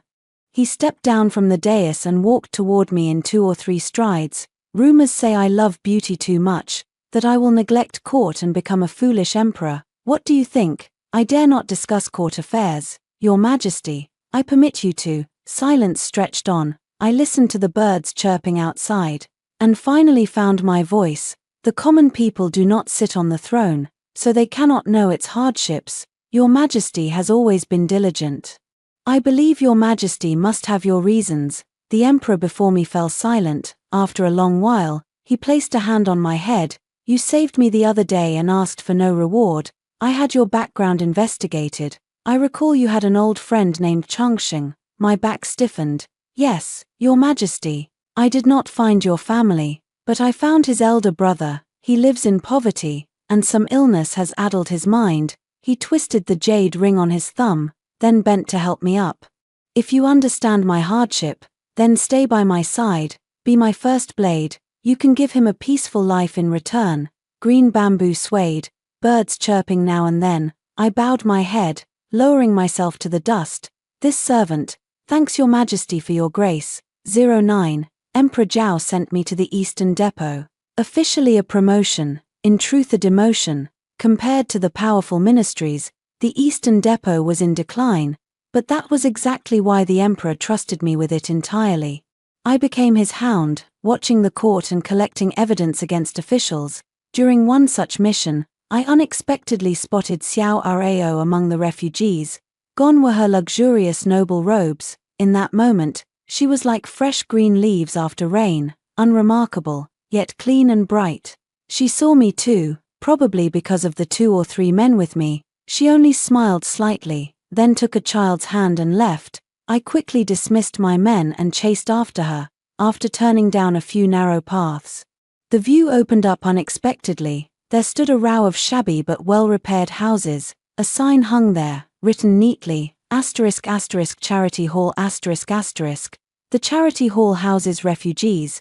Past that path is the Medicine Hall. Xiao Rao had stopped at some point, standing quietly beside me, words caught in my throat. I opened my mouth but did not know what to say. Mr. Changxing, I'm hungry. The child holding Xiao Rao's hand spoke suddenly. One sentence shook me to the core. My already restless heart felt as if a boulder had been thrown into it. I turned to Xiao Rao's eyes. She did not look at me. She only stroked the child's head. Then let's go home early. Don't lose track of time playing like today. The child nodded and hopped toward the charity hall. The afterglow dyed the sky red. She watched him disappear before turning back to me. It's late. This place is remote. I'll walk you out. Why use Changxing's name? We spoke at the same time, then fell silent. After a long while, Xiao Rao looked up at me again. I said I would do all I could to help the people, but if they knew I was Princess Pingning, they would rather starve than accept my help. So you used Changxing's name instead? Yes, she smiled brightly, like a young crescent moon. Afraid I would say more, she added. You once told me that good intentions don't always lead to good ends, but now the end is good, so I think everything is perfect. She had only repeated my own words. Yet my heart stirred uncontrollably. If this is what you want, then so be it. My face flushed red, and I fled in a panic. 10. After that, I often went to see Xiao Rao under the pretense of collecting evidence, but she was usually busy, most of the time. The refugees at the charity hall received me instead. Mr. Changxing goes to the West Market every 2 days for meat and fish, then hurries to the East Market at noon for fresh vegetables. A woman with a hair bun led me inside, smiling warmly. Most doors in the hall stood open, peaceful and calm. There are fish sellers in the East Market too. Why does he run between both? Too many nobles in the East Market, fewer fishmongers, so the price is higher than in the West. Mr. Changxing does it to save more money. She paused as if remembering something, looked me up and down, then suddenly smiled. You care so much about our Mr. Changxing. You couldn't be. No, I cut her off, my face burning with embarrassment, ears hot. By perfect coincidence, Xiao Rao returned just then. She wore simple cloth clothes, carrying a string of pork. What are you all chatting about? So lively. The woman quickly took the meat from her hands. Just talking about Mr. Changxing's lifelong career.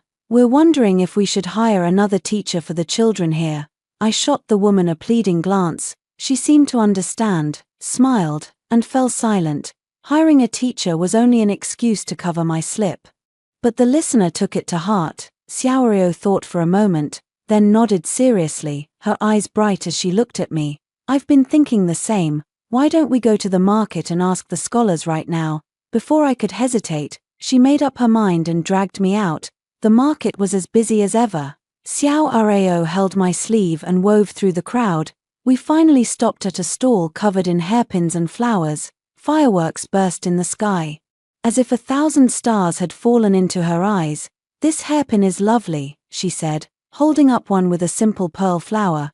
But she soon put it down. "Unfortunately, all my monthly allowance goes to helping the refugees." Seeing her fondness, the shopkeeper spoke up at just the right moment. "Young master, buy one for your young lady. She's nearly of age, for the coming-of-age ceremony. A gift between lovers, not again." I quickly pulled out silver, grabbed the hairpin, and dragged Xiao Rao away. The wind stirred the hair on her forehead. Xiao Rao laughed behind me. I dared not look at her. We stopped in an open space, and I held out the hairpin. "Why is your face so red?" "I ran too fast. I'm hot." Xiao Rao stepped closer and smiled again. "If this is my coming-of-age gift, you put it in my hair for me." I lifted my head sharply and met those beautiful eyes. Without warning, I asked, "Why do you go this far?" She seemed surprised by the question. After thinking, she answered, "A royal should hold the people in her heart, but I also have selfish reasons. I once read, people do not only love their own parents, nor only raise their own children. The elderly are cared for, the strong are employed, the young are nurtured, the widowed, orphaned, lonely, and disabled are all supported. That is the great harmony. If the world is at peace, my mother will no longer be called a wicked consort, and I will no longer be Zhao's disaster." This topic was not taboo for her. But it was far from happy. I quickly lifted the hairpin. "Let's not talk about this. Your coming of age is in a few days. Consider this my gift." Xiao Rao smiled again and bowed her head obediently. In the twilight, our shadows overlapped for a moment before separating. One hair was tied into a simple bun, a pearl flower pin slanting in it. 11. That day was the happiest I had been in years. I was so happy I lost track of time. By the time I returned to the palace, the gates were already locked. Emperor Zhao was not there, only a colleague stood outside the hall. Before I could feel relieved, the last voice I wanted to hear came from behind. "You've been busy with official duties lately, Lord Xiao. It's been a while since we spoke." The emperor summoned me into the hall, just as he had the first time I arrived. But this time, he did not let me speak. He only looked at me calmly. "A hunter's hound that disobeys has 1,000 ways to disappear without a trace, and there will always be more hounds waiting to take its place." The night was silent.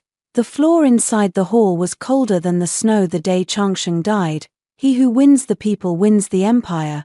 You are wise enough to know what I do not wish to see." I was taken away to receive 100 blows. The eunuch administering the punishment was an old friend. He used skill, leaving me bedridden for days but not harming my core. I understood. This was the emperor showing his power, a warning to me. The day after the punishment, an imperial edict arrived.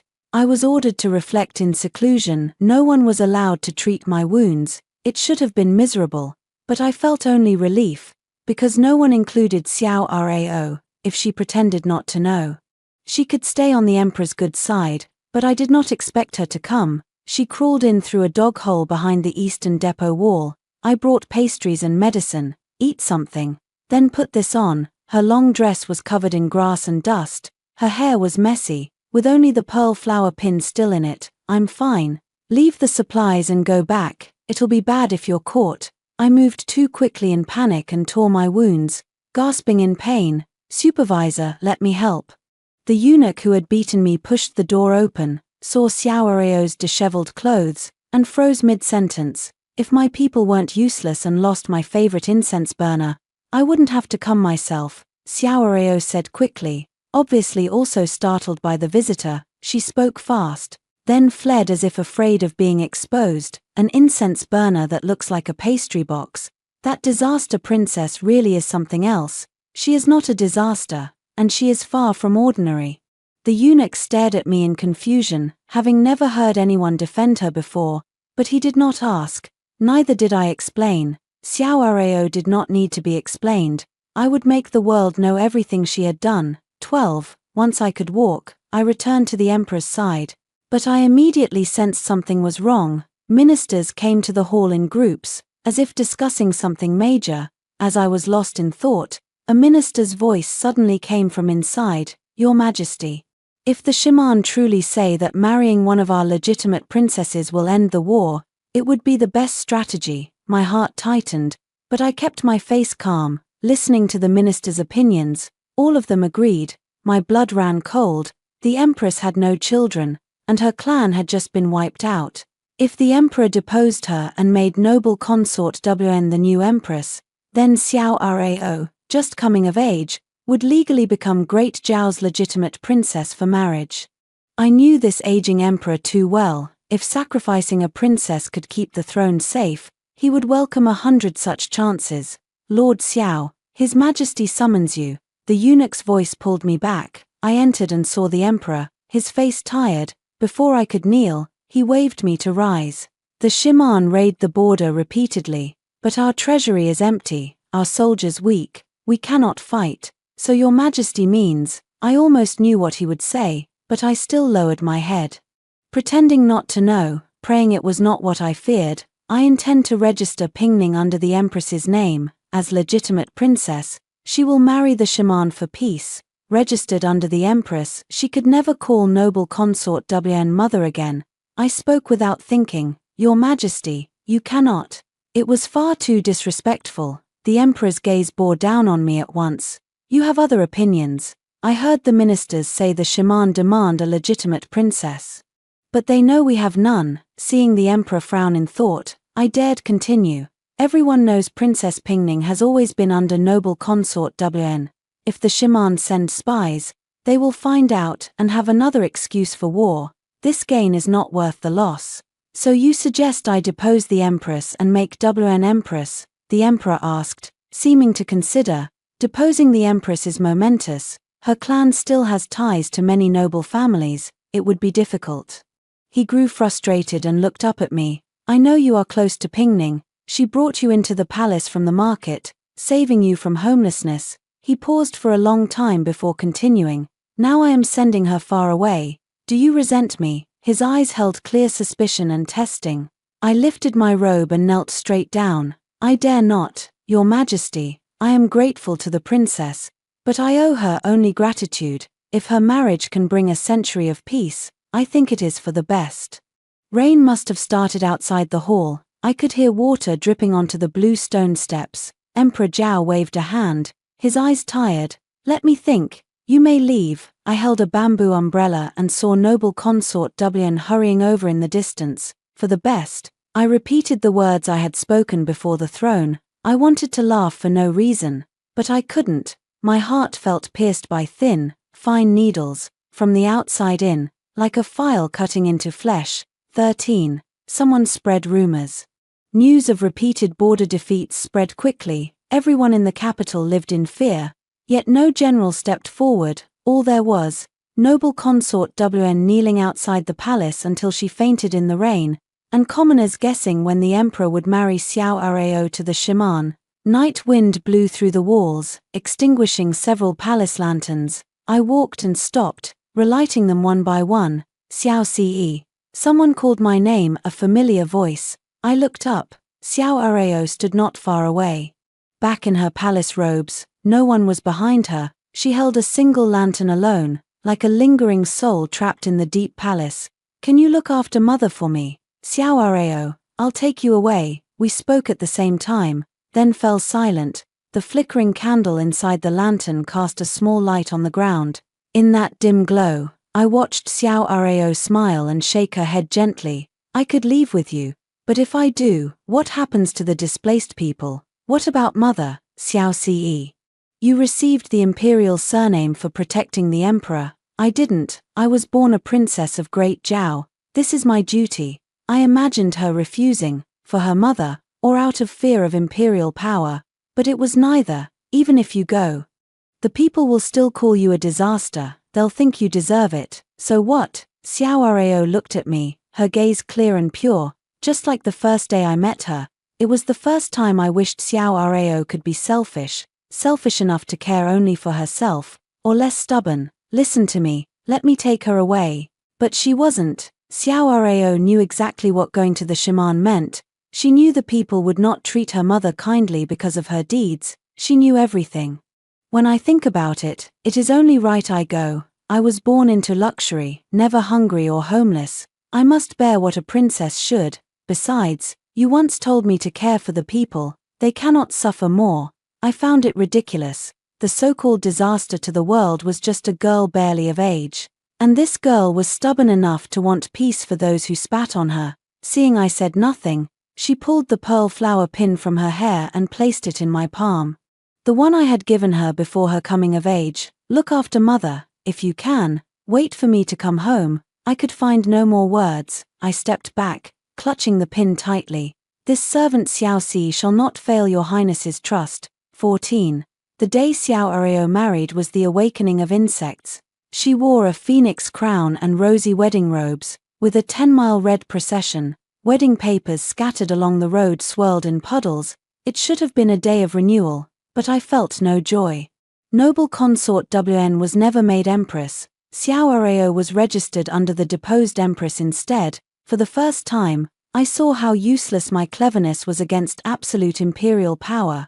At the farewell, Xiao Rao turned from her fan, her lips moving. What she said was, "Mother, do not see me off." After sending Xiao Rao away, Emperor Zhao gave noble consort WN gold and jade as compensation. He then held a new selection of concubines and handed the eastern depot fully to me. The journey to the shaman was long. Every few days, I sent a carrier pigeon to track her. At first, replies came in 3 days, then 5, 7. Supervisor, don't worry, the rain after the festival might have delayed the pigeons. They spoke those words when 15 days had passed with no word. I set down my brush and looked at her last letters. Reached the eastern suburbs. Envoys are kind. All is well. Crossed the border. Tired from travel. But all is well. About a month from the shaman. I'm well, but I miss mother deeply. As if emphasizing it, she ended every letter with all is well. But was everything really well? I didn't know. I could only believe her. Supervisor, supervisor. A young eunuch rushed in, gasping, and knelt before me. The men we sent say the princess. What about her? I looked up, my heart pounding uncontrollably. The princess killed herself as soon as she arrived at the shaman. I lost control, grabbing him by the collar. Why? What were the men I sent doing? Only one survived. He said the shaman nobles treated her like a common prostitute, humiliating her endlessly. She killed herself to escape the shame. The eunuch trembled, his voice shaking. Why didn't she run? Why didn't she run? I suddenly remembered the peace treaty the shaman had sent. If Princess Pingning marries the shaman, she shall be our queen, regardless of what happens to her. Great Zhao and the shaman shall be allies for a century, right? The marriage only counted once she reached the shaman, so even through all the torment on the road, she held on until she arrived. Why didn't she run? My voice weakened. I collapsed madly onto the floor, everything blurred. The 31st year of Xuanji, Qingming Festival, Xiao Ce became the highest-ranking official. The 31st year of Xuanji, Qingming Festival, Xiao Ce lost his beloved forever. 15. Word reached the court not long after I learned. I folded Xiao Rao's letters one by one and sent them to noble consort WN. The man who returned said she said nothing. She only accepted them quietly and had a pouch brought out. It was not yet finished, but I could see it, the character **CE*** being embroidered. I tucked the pouch inside my robes. That night, I heard noble consort WN danced breathtakingly outside the palace and regained the emperor's favor. The night was dark and windy. Rain splashed onto my painting, blurring the ink. Supervisor. Noble consort WN sends for you. She asks you to come to Xianfu Palace. I set down my brush and wiped ink from my hand. Surround Xianfu Palace. Let nothing in or out. I arrived after dark. Veils swayed gently inside the hall. A woman's moans. A man's heavy breathing, turning the gloomy night ambiguous and chaotic. Your Majesty, come closer. Yes. The second half stuck in his throat. A hand suddenly shot out from the bed, tearing at the veils, just before the fabric tore. I planted my umbrella by the door and pried his fingers loose one by one. A hairpin was buried deep in Emperor Zhao's throat, not yet fatal. He could not speak. He choked noble consort Wan's neck with one hand and pulled the veils with the other, hoping a servant would see. But how would I let that happen? I watched his eyes shift from surprise to confusion, then rage. Suspicion was already a flaw in an emperor, add arrogance, and it became a perfect death sentence, and Emperor Zhao was exactly that. With many concubines, he let his guard down only with Wn, all because he thought she was a parasitic flower with no clan, living only on his favor, unable to even protect her own daughter. But he was too arrogant to ignore a mother's love for her child. Your Majesty has reigned too long. Accidents are only to be expected. I pushed the hairpin deeper into his throat. Blood stained my sleeve, a few drops splashing onto the pouch. My pouch is dirty. The hairpin I gave the princess is dirty too. His eyes widened, then his strength drained away, and he crashed to the ground. This servant Xiao Si bids your Majesty farewell. I released him calmly and bowed to his body. Noble consort Wn straightened her robes, looking indifferently at the emperor's unclosed eyes. Her neck was black and bruised, but her face was calm. Thank you, my lord, I bowed in return. But the next moment, she knelt before me. This concubine thanks you, my lord. I hurried to help her, but blood poured from her nose and mouth. I have drunk poison. This was my doing alone. It will not involve you. I called you here for one request. Her voice grew fainter. I knelt, unable to lift her. I could only watch as she placed the blood-stained hairpin in my palm. Oh, loved bright colors. She didn't like plain jewelry, but after she came back from outside the palace, she wore this every day. She loved you, and now I know you love her too. She gasped for breath. Still clutching my sleeve, they say her bones were thrown into the desert. I beg you, bring her home. I will. I gripped the hairpin and held her swaying body. She smiled when she heard me, then went limp. How wonderful, a guilty consort cannot enter the imperial mausoleum. Areo. Mother brought pear blossom cakes. Wait for me ahead. A smile lingered on her face. She reached upward, but her arm fell halfway. 16. Noble consort Wn had been brought into the palace by Emperor Zhao himself. She had no family, no clan, so her only punishment was not to be buried in the imperial mausoleum. I sent men into the desert, again and again, to search. None found her. Soon the national mourning ended. The young emperor ascended the throne. He changed the reign title to Tongqing. That same month, I had several civil ministers submit memorials. Princess Pingning was our legitimate princess. She never bowed to the shaman king. We ought to retrieve her remains. Before the young emperor could speak, the new Marquis Pingyang, the son who had killed Changsheng, stepped forward. I object. Princess Pingning brought war from birth. She is unlucky. Besides, a married woman follows her husband. There is no reason to bring her back. I rubbed the pouch at my waist and fell into a blank trance. Look, Xiao Areo, this is the country you gave everything to protect. Was it worth it? The young emperor, headache from the quarrel, rubbed his brow. I think this matter must wait until the princess bought a century of peace for great Zhao. If your Majesty leaves her bones in the desert, the world will think you heartless. I spoke calmly, not even glancing at him. Emperor Zhao was like that. How much better could his chosen crown prince be? What does the supervisor propose? Then, I know the new Marquis Pingyang fears death and dare not go to the shaman. I will take troops alone. That is enough. Since when has if the Marquis is uncomfortable in his position, I would be happy to let his brother take it. Most of the Eastern Depot's real power and the capital's imperial guards were in my hands. Not even a powerless Marquis could stop me. 10 more could not. The hall fell completely silent. After a long while, the young emperor, his eyes dark, spoke slowly. In that case, supervisor, you may depart for the shaman tomorrow. 17. The sky cleared on the day we left. I took only several thousand elite soldiers. No one came to see me off, except the troops.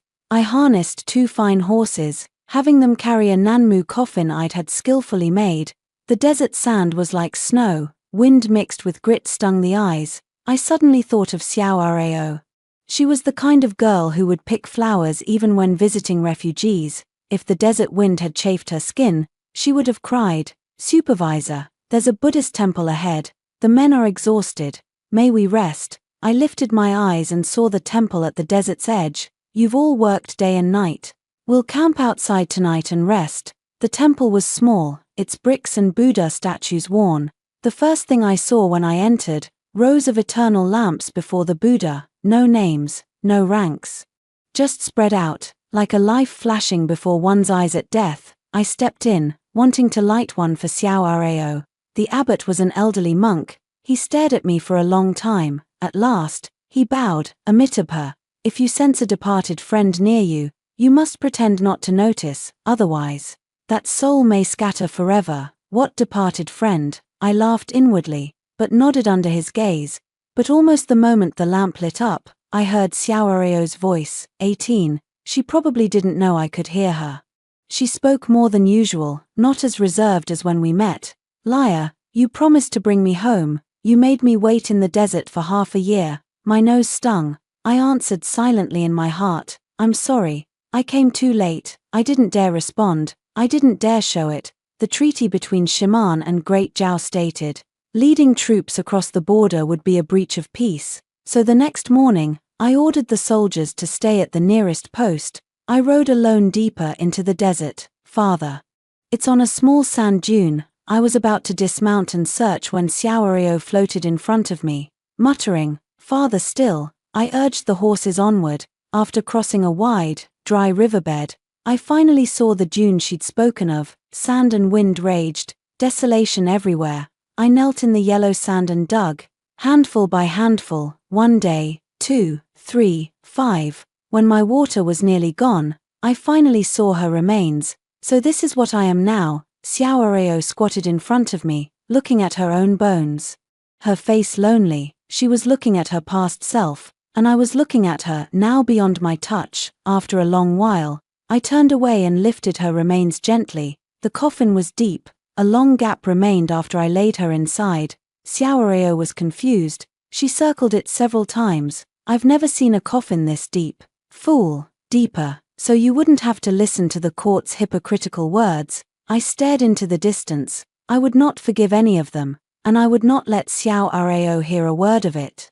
I was born knowing neither warmth nor love, but she was different. It would break her heart. 19. When we reached the post, I secretly sent men to find the temple again, but somehow, it was gone. Fearing Xiao Rao would grow suspicious from the delay, I ordered we return to Great Zhao. It rained again the day we arrived.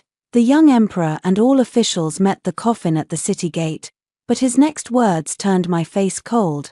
Though the imperial sister was a princess, her mother bore heavy sin. And she was already married. We may retrieve her, but she cannot be buried in the imperial mausoleum. I had no intention of burying Xiao Rao in that filthy place, but I would not let him rub salt in her wounds, especially not while Xiao Rao could still hear. I think the princess was unparalleled in this world. Even if we dig up the late emperor's tomb and lay her to rest there, she deserves it. I drew my sword suddenly and pressed it against the young emperor's neck. All officials panicked. They knelt in a dark mass. Only Xiao Rao. She did not beg for mercy. She did not curse. After a long standoff, she sighed. "Noble consort, you once helped mother. A debt repaid." Xiao Rao floated before the sword, reaching to push it down. "Let it go." I looked at the pale, trembling emperor, then sheathed my sword and dismounted. I didn't even give him a glance. There was a fool who could hold no grudge for past wrongs, only kindness. She was a noble soul, but I was not. The only one who could make me yield was her. 7 days after returning to Great Zhao, I still hadn't found the temple. Men returned empty-handed, one group after another. Xiao Rao spoke less and less, or rather, she was starting to fade away. Birds chirped outside. I watched her growing transparent figure and set out plate after plate of pear blossom cakes. I pestered the abbot of Qing'an Temple so much that he closed his doors to visitors for days. It was funny. I who once never believed in gods or Buddha now bathed and burned incense every day. I donated fortunes in incense money for months, but nothing worked. Xiao Rao appeared less and less. Supervisor, this edict, do as you're told, ask no questions. I spoke that on the second day I couldn't find her. The abbot finally let me in, but after hearing what I wanted, he only shook his head. The Buddha saves only those destined. I fear you are not the one, benefactor. If you would not save me, why give me hope? I laughed and burned the monk's robe I'd worn. The next day, I ordered all monks driven out of Great Jiao. On the third day of the expulsion, I finally heard the knock I'd waited for. It was the desert monk. I dismissed everyone and bowed to him politely. He looked at me and sighed deeply. Half your life, you rose from nothing to hold all the power in the realm. You stand one step from the throne, yet you would throw away this fate, staining your hands with blood. Why, if I could trade this for her safe and peaceful life, I would die 1,000 deaths without regret. He looked outside the hall and sighed again. But if I told you she would not remember you, not be born into the imperial family, or even lose her bright beauty, what would you do? She never should have been born a princess. Her face, whether she remembers me, none of it matters. She was Xiao Rao, no matter her status, her looks, whether our lives would ever cross again, it did not matter. As long as I knew it was her, safe and well, that was enough. Silence fell. After a long while, the monk spoke again. Princess Pingning sacrificed herself for peace and the people. That is great virtue. But if you alter her fate, you must accept that this life will be cursed, and you will die a terrible death. He must have cast some spell. I saw Xiao Rao, whom I'd searched for so long, standing outside the hall, confused why she could not enter. That fool. I smiled faintly. All right. The conversation ended. The hall fell quiet again. Purple bamboo swayed. I never heard her voice again. 21. I buried the coffin in a wild field north of the capital, along with noble consort Wans. Both had been trapped in cages for too long. They deserved to feel the open wind, to see the moon outside the palace walls. The young emperor feared me more and more, yet he sent assassins again and again. I split my power. Most went to the young eunuch who had once beaten me. The rest went to civil and military officials who had once been refugees. I did not know if they could stay pure in the whirlpool of power, but they had walked hard roads. They would remember to think of the people. The day everything was ready was the Dragon Boat Festival. I gave rewards to all who served me and sent them home to reunite with their families, and on that day, I picked up the pear blossom cakes that had sat in the hall all this time. On the table was wine sent by the young emperor, said to be a new tribute from abroad. The wine smelled sweet. I must have drunk too much. In a daze, I seemed to see the long palace walls. Changsheng stood not far away, holding his reward, smiling at me. Xiaoreo wore the pearl flower hairpin. Dressed in bright red wedding robes, she smiled and reached out her hand to me. You liar, you made me wait so long. Perfect. I closed my eyes. If there is a next life, I would gladly fall into eternal damnation, to trade for your peace and safety.